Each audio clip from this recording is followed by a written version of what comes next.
Comprendre son corps et ses besoins est une aventure passionnante qui peut transformer la vie en apportant santé et épanouissement. La vie est une aventure qui se passe grâce à notre corps, mais nous le méconnaissons. Pour fêter les 1000 abonnés d'Instruc Santé, je vous propose d'explorer les principes de base du corps afin de mieux le comprendre et d'avoir envie de partir à sa découverte. Bienvenue à toi dans cette première vidéo d'une série qui s'intitule Comprendre son corps et ses besoins. Alors, en préambule, cette série vient fêter les 1000 abonnés d'Instruc Santé. Alors 1000 abonnés, ça n'est pas seulement des j'aime, des abonnés, c'est pas le plaisir d'avoir un abonné, mais c'est pour quand on est passionné par ce qu'on fait et qu'on a envie que les informations qu'on partage puissent atteindre les gens qui en ont besoin, à qui ça va faire du bien, à qui ça va apporter quelque chose, à qui ça va permettre de réfléchir et peut-être de trouver des solutions par rapport à une problématique ou un défi. Eh bien, ce sont des algorithmes qui vont permettre de diffuser encore plus loin. Donc dans cette optique-là, j'avais envie de fêter et pour cela, je suis revenue un petit peu à ma base, qui est donc comprendre son corps et ses besoins. Quel est l'objectif ici? C'est te permettre de comprendre et de voir ton corps autrement. Ce qu'il faut savoir, c'est que l'anatomie est quelque chose qui ne change pas. Donc l'anatomie, peu importe où tu vas la lire, c'est pas mal la même et les éléments ne vont pas changer. Par contre, au niveau de la physiologie, sache que ce qu'on apprend à l'école, ce qu'on apprend dans ses études, moi j'ai fait des études de médecine, des études de physiothérapie, des études en kinésithérapie, la physiologie, c'est la physiologie parfaite. La physiologie des bouquins, c'est la physiologie parfaite quand l'organe fonctionne parfaitement bien. Maintenant, après 19 années de pratique sur le terrain, en tant que physio, en tant que kiné, en tant que micro-kiné, en tant que thérapeute experte dans la conscience corporelle, eh bien je peux te dire que la physiologie individuelle, elle n'est pas parfaite. Voilà, il y a des raisons pour ça. Et mon objectif, c'est d'attirer ton attention là-dessus pour que tu puisses connaître, oui, la physiologie peut être parfaite, mais surtout connaître ta physiologie et du coup, quels outils vont être efficaces pour toi et te permettre aussi de réfléchir. Parce qu'aujourd'hui, c'est une ère qui est très intéressante où on a beaucoup d'informations de partout. Moi, je trouve ça intéressant. Après, on peut se poser la question, mais quelle est la vérité dans tout ça? Et ma passion, c'est justement la compréhension du corps.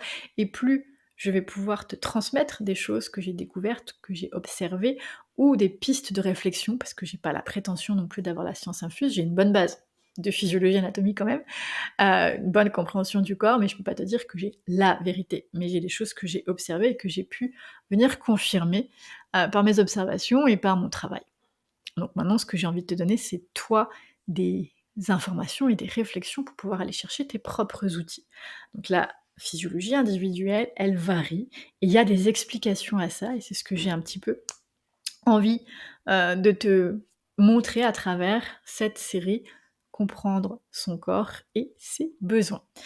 Mon but, c'est de t'offrir donc mon expertise et mon expérience par rapport à des thèmes pour que tu puisses t'interroger, toi, sur ta physiologie et avoir des points de repère qui te permettent de porter un regard différent. Parce que quelque chose que j'observe actuellement, c'est avec toutes ces informations, toutes ces techniques qui sont parfois très intéressantes, mais qui ont une problématique, en tout cas de mon point de vue, c'est qu'on est hyper spécialisé, hyper pointu, et à un moment donné, on oublie la généralité et l'aspect global.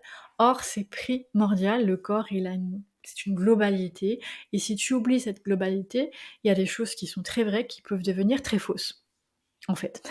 Mais c'est pas la personne qui va transmettre ça veut pas te transmettre des fausses informations, il y a pas à dire: «Oh mon Dieu, c'est faux, quelle horreur» et cetera, fake news, peu importe, mais plutôt on oublie quelque chose. C'est vrai dans un certain contexte, mais pas quand on ramène au général. Donc j'ai envie de pouvoir te transmettre des choses qui te permettent de comprendre le spécifique et de revenir au général, et du coup, t'y retrouver peut-être un petit peu mieux dans toutes les informations que tu peux trouver sur le net ou ailleurs. Donc ce qu'il faut savoir, c'est que le corps, le corps, on l'oublie souvent, n'est que le reflet de ta physiologie intérieure. Ça, il faut être très clair là-dessus. Ton corps, ton apparence physique, ton état physique ne dépend que de ta physiologie, pour le coup. Qui n'est pas une physiologie parfaite, sinon ton corps serait parfait. Pas de douleur, pas de vieillissement prématuré, pas de cheveux secs, pas de maladie, etc. Ok. Donc à partir du moment où notre corps n'est pas parfait, entre guillemets, nous ne sommes pas dans la physiologie parfaite. Ce qu'il faut savoir aussi, c'est que la physiologie de ton corps, elle, donne ta manière de penser, ta manière de réfléchir, ta manière de voir les choses. Ça paraît des fois un peu plus confus, mais la physiologie, je veux dire la pensée, vient de la physiologie. Ce sont des réactions chimiques, ce sont des influx nerveux, etc. Donc ta façon de voir les choses, de penser, dépend de mécanismes intérieurs, donc de ta physiologie. Donc le corps et l'esprit sont la même chose. Est-ce que tu peux comprendre du coup ce principe spirituel, donc spirituel c'est venant de l'esprit, hein, le corps et l'esprit, c'est pareil. Oui, parce que ça dépend de la physiologie, tout simplement. Et ça va s'exprimer d'une manière ou d'une autre. Tu as des gens qui vont avoir des symptômes plus physiques, d'autres des symptômes plus dans la façon de penser et d'être, et puis d'autres, ça va être les deux, mais c'est plus mélangé, c'est plus diffus. Ok ? Maintenant, petite parenthèse, l'esprit, pour moi, c'est différent du mental. Le mental, souvent, va être conditionné, pris dans nos croyances, etc. L'esprit, c'est quand on prend de la hauteur, justement, comme pour le corps, quand on a une vision plus globale, et qu'on observe ça d'effets, de croyances, conditionnements et autres, qu'on observe simplement ce qui est présent. Ça, l'esprit. Donc, spiritualité qui vient de l'esprit, on observe. Voilà. Maintenant assez parlé, on va partir dans notre partie 1, les fondements de la conscience corporelle. Dans cette partie, je vais t'expliquer ce qu'est la conscience corporelle pour moi et comment je l'utilise à travers une méthode qui s'appelle la méthode ITS. Alors, on va parler des fondements de la conscience corporelle.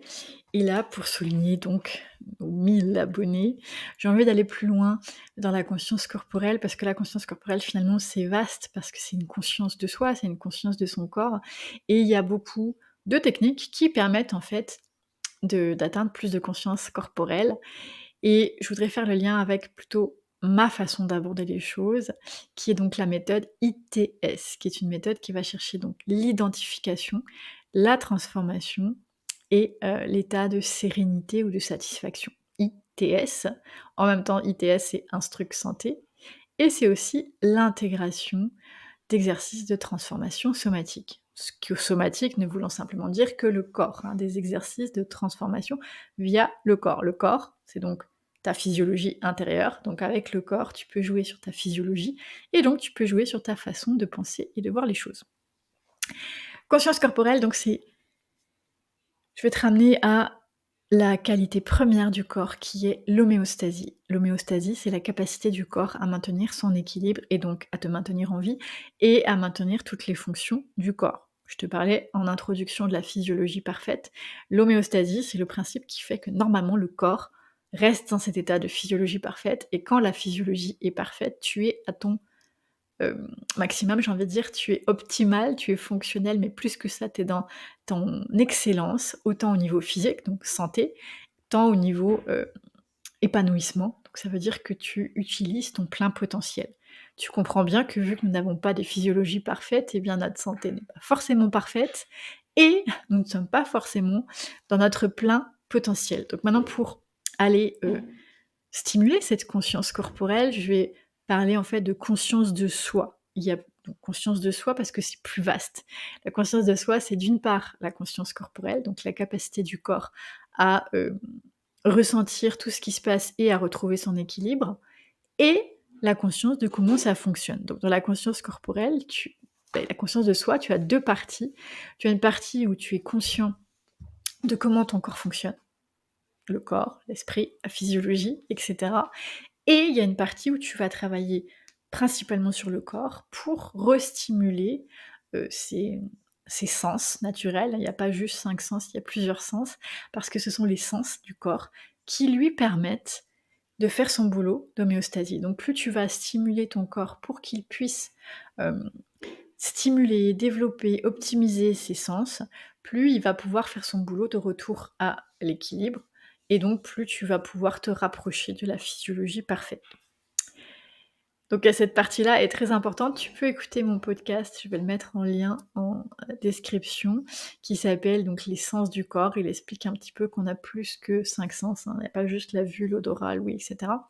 Il y en a d'autres qui sont très importants, notamment la proprioception, qui est la capacité à ressentir dans quel état est notre corps. Et je te dirais qu'on est nombreux à avoir, la proprioception perturbée parce qu'il y a des tensions et des fois on n'est même pas conscient qu'il y a des tensions dans notre corps. Donc la conscience de soi, la conscience corporelle, c'est la renouer avec les instincts de son corps, hein, lui permettre de faire ce qu'il fait de manière instinctive, puis c'est sa qualité première, revenir à l'équilibre. Et 2, c'est être à l'écoute des signes que le corps donne, donc par exemple la fatigue, les cheveux secs, heu, un petit tendance à l'embonpoint, mauvais sommeil, des cernes, des sourcils qui se désépaississent, bref des taches sur la peau, bref plein de petits signes qui te donnent des indications. Hein, on a été habitué à pas trop s'écouter, à pas trop regarder les choses dans le détail pour ne pas être parfait justement. Heu, l'imperfection c'est bien, oui, mais faut pas oublier que ce sont aussi des signes de déséquilibre et donc si tu n'en tiens pas compte, ça veut dire que tu, persistes dans ton déséquilibre. Et ce qui va m'amener donc sur la partie numéro 2 qui est être à l'écoute de son corps. Être à l'écoute de son corps, c'est pouvoir lire les signes que le corps envoie autant par l'apparence physique que par les symptômes, et c'est aussi stimuler sa capacité naturelle à prendre conscience de ce qui doit être remis en équilibre. Donc être à l'écoute de son corps, ça n'est pas trop s'écouter. Il y a une petite croyance populaire qui fait que genre on pourrait trop s'écouter. Être à l'écoute de son corps, c'est pas rentrer dans la victimisation ou dans l'apitoiement sur soi, mais c'est hem, d'une certaine côté, être honnête avec soi et prendre conscience qu'il y a un déséquilibre, écouter le message du corps. Alors il y a le mal à dit avec le symptôme, mais il y a aussi tout ce que notre apparence physique vient nous donner comme, signe qu'on pourrait retrouver l'équilibre. Hem, Plus on va prendre des infos au niveau de notre corps, plus on va pouvoir aller chercher des outils. L'objectif, c'est pas de se torturer: «Oh mon Dieu, je suis en déséquilibre», mais c'est de comprendre, par exemple, qu'il y a du stress dans le corps et ça, tout le monde en a, même si on ne le pense pas parce qu'on a une croyance ou une perception de ce que peut être le stress.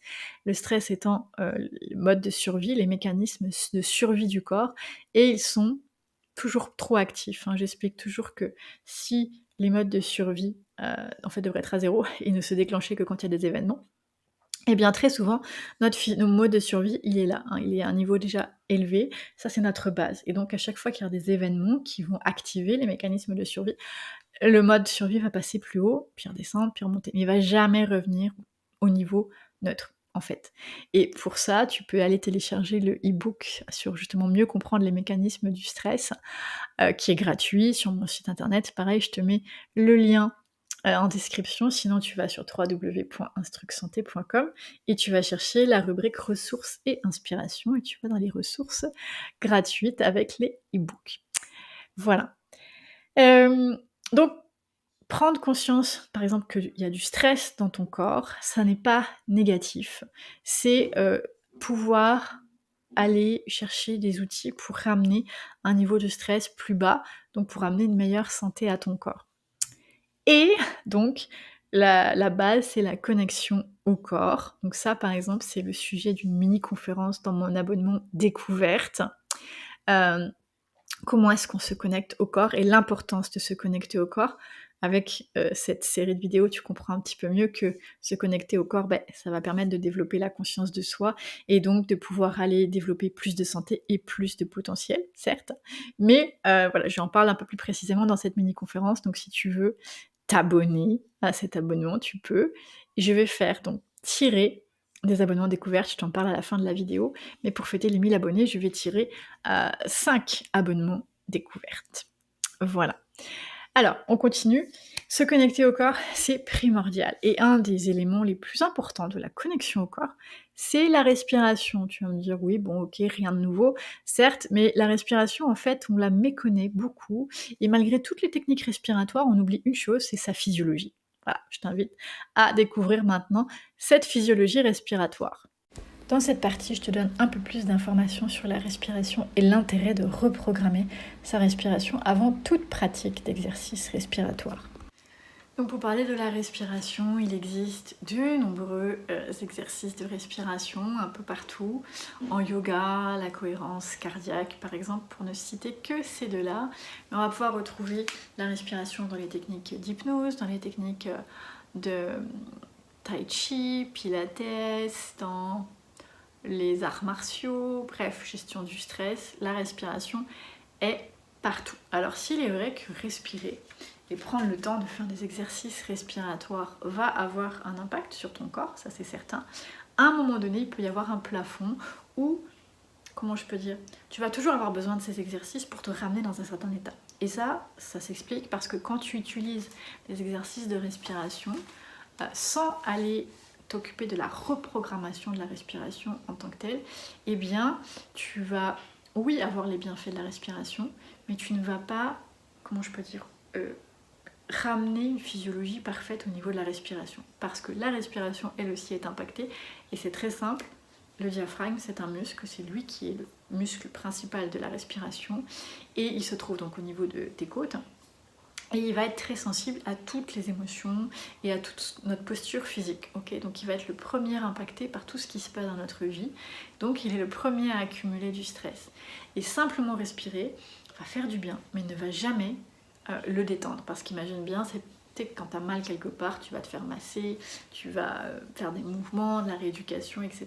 pour défaire des tensions. Le diaphragme, si tu ne fais pas d'exercice spécifique pour venir le détendre, eh bien, tu ne vas jamais arriver à le ramener dans sa physiologie classique. Donc tu vas avoir des effets, des bienfaits respiratoires, des bienfaits calmants, etc., etc. de la respiration, oui, parce que tu vas prendre le temps de respirer, donc juste ça te fait de l'ancrage, ça t'amène dans l'instant T, ça va te détendre, mais tu ne le reprogrammes pas. Donc tu te fermes la porte à, je dirais, toute l'ampleur et de tous les bienfaits que peuvent t'apporter la respiration.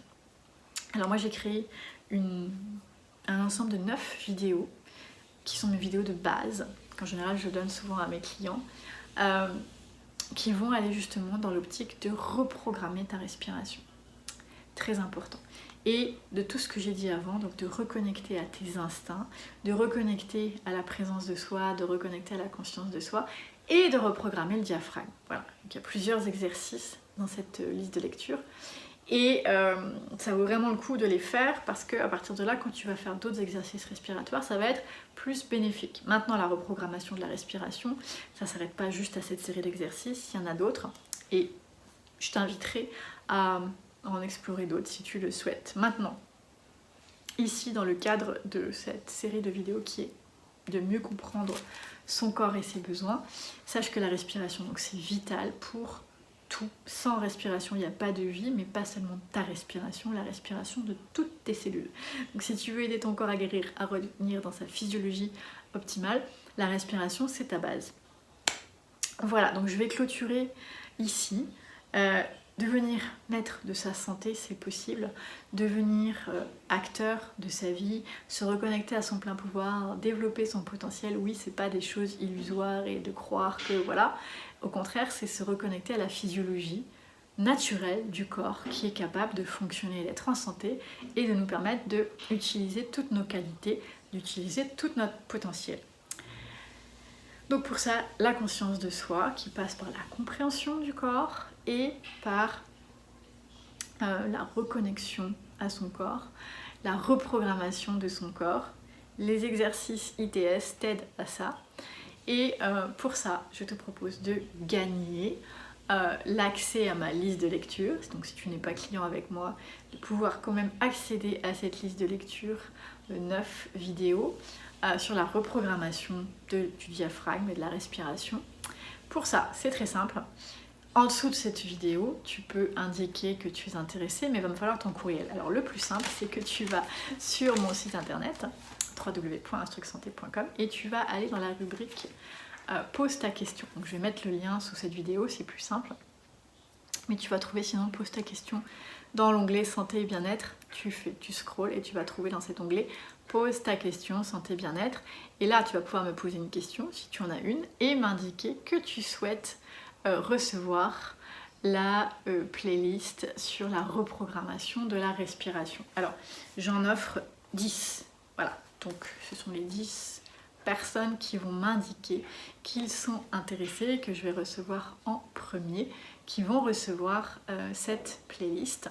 Voilà, et je ferai quand même tirer 5 autres accès à la playlist à la fin du mois avec d'autres prix. Il va y avoir d'autres cadeaux, mais pour l'instant, donc, c'est la participation pour recevoir la liste de lecture des 9 vidéos qui t'aident à reprogrammer ta respiration pour déjà en soi connecter à toi, reconnecter à tes instincts. C'est déjà, juste cette playlist, c'est déjà une guérison en tant que telle. Et maintenant, si tu vas faire des exercices de respiration en parallèle, ça va être d'autant plus efficace.